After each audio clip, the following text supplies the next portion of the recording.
Welcome to Ate Custom Vlog. So i-refresh ko lang kung meron kang LC200. Kita namin yung buong upuan sa likod. So unahin ko man ang sidings. Kung mapansin yung sidings, we still use the original sidings kasi hindi namin mga backlash to. Kasi nung ginawa siyang bulletproof, may mga tinabasan na dito and then hindi namin easily mabaklas to dahil nakaipit na siya dito sa bulletproof na glass niya. So we focus na lang on upuan hanggang sa likod. So, hindi ko meron kang mas lumang LC200 2009, 2010, 2011. Pag medyo lamog na yung upholstery mo, Ate Customs is the place to be. Sorry, anyway. So, let's focus muna ano ba mga ginawa natin. Unang-una nakanipad ako dahil may kasalanan tong kaibigan ko na si Jason Manabate. Tagal ko nang hindi tumatakbo. Pinatakbo ako, sumakit yung tuhod ko. So, anyway, going back to captain seats. Itong, di ba pag lamog na yung harapan ng upuan ng driver mo, medyo hindi na rin komportable. So, pag luma na, nagagawa namin mukha na siyang modelo. So, may option din kami. Kasi ito ang ginawa ng client, yung original foam ng LC200 pa rin ang ginamit. Pero like yung mga imported na nagpapalit ng mga LC200 na mga interior, pati yung foam ng driver, pinapalitan nila na katulad dito para maging identical. So, para maging identical yung driver-passenger with the second row, pinapalitan dapat ng foam. Pero in this case, hindi. Pero pwede. Pero yung stitches naman na ginamit namin at saka yung leather na ginamit namin ay pareho dito sa likod. So, now, pasok tayo dito sa likod. Ilang beses na rin namin naman na vlog na about LC200. Pero sa mga hindi pa nakakapanood ng LC200 namin, gusto ko lang i-refresh sa inyo. This center console is 100% local, made by Ate Customs. Kasi yung imported na pang LC200, buo siya na dito. Nilalak niya pati sa aircon. Ang problema nga lang, sa gamit natin madalas, hindi ka makakatawid. So, kailangan mo tumawid. So, pag emergency, kailangan mo yung tawid. Ang hirap naman sumampa ka pa ng ganyan bago ka makatawid. So, we designed the center console na pwede pang may dumaan. Tapos, ginawa naming laminated itong accent na to. We have different colors of lamination. Merong black wood, merong wood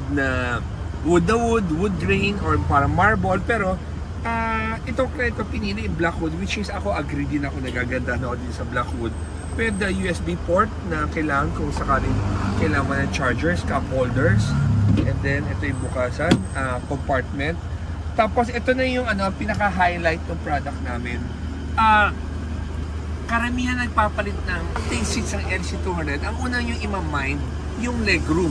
Katulad nito, inatras namin ng sagad para makita nyo, ito yung sagad na atras ng passenger. So yung legroom niya, napakaluwag pa. So ito, luwag pa ng legroom ko. So ito yung sagad na atras. Pakikita ko, kung sakaling sagad ko na abante, kung meron kang LC200 na stock, ito yung pagka, hindi mo ganun exaggerated kasi may railings to eh. Pinyo, leche kasong. Ing atoy headrest. Sipa 1%, Philippine to eh. Siguro mga ito lang yung legroom mo. Eh paano pag matangkad ka? So pag bumili ka ng captain seats, importante yung nakikita nyo ang railings ba na atras na hanggang dito. Yan o, ito napakalayo. Biglang lumayo o. Kasi tingnan nyo, yung upuan ng Ate Customs, yung shape ng tambol na to, nakakain namin. So, most of the seats sa market, pag nagbebenta for LC200, kailangan nyo i-mind kung kaya bang i-atras ng ganyan. Kasi, yung iba makakabita mo ng LC, ng captain seats, pero ang lagi mo problema, is yung legroom mo, hanggang dito lang. Kasi, wala ka ng space na parang atrasan. Pangalawa, ang lagi problema pag nagpapakabit ka ng captain seats ay ito. Ang next na problem mo, pag nagpapakabit ka ng LC200, wala ka ng headroom. Ito, ako I'm 5'10", tapos yung headroom ko ang luwag pa. Diba? So karamihan kasi, pagka nagkabit ng captain seats, ang nangyari, nakaganyan na halos nakabangga na yung ulo mo. Pag nalubak ka, ang hirap. Tapos, ang captain seats natin ay merong atoy headrest. Ito yung pinakabagong headrest na pinopromote natin at pinagmamalak natin gawang Pinoy dahil ito ay naangat mo at pwede mong i-tilt, depende sa gusto mong adjustment. Ito bago pa, kaya mahigpit pa. So habang ginagamit mo, mas luluwag siya.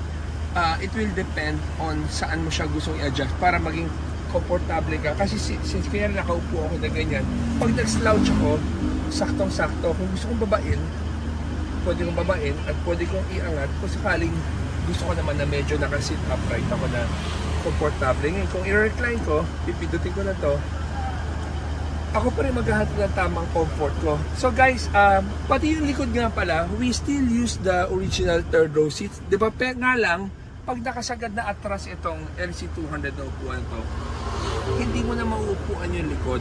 Talagang given na dapat ito, pag ito ang legroom mo, dapat wala na nakaupo sa likod.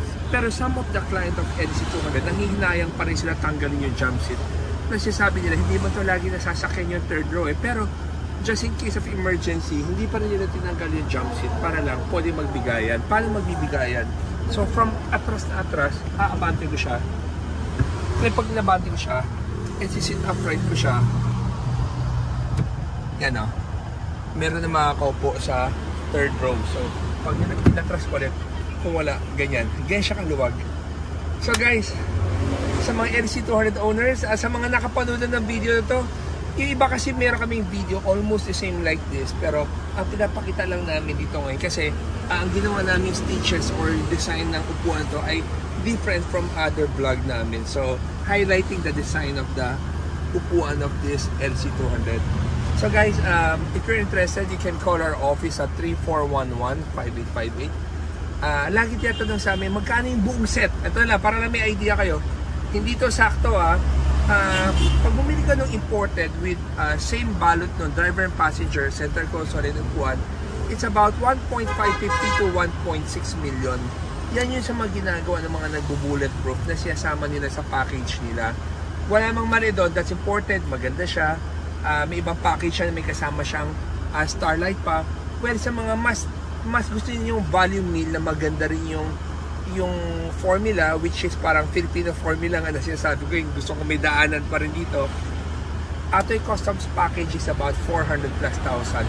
Kung lumang-luma na yung LC200 mo at gusto mo palitan lahat, that's 400 plus thousand. Pero sabihin mo upuan lang ang papalitan mo, we have 200 plus and we also have 300 plus depending of your choice. So guys, everyday is a blessing. Huwag niyong kakalimutan yan.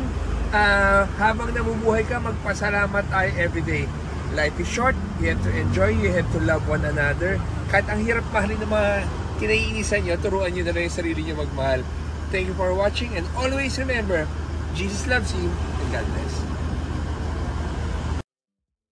朋友，阿对 headdress 给你们做好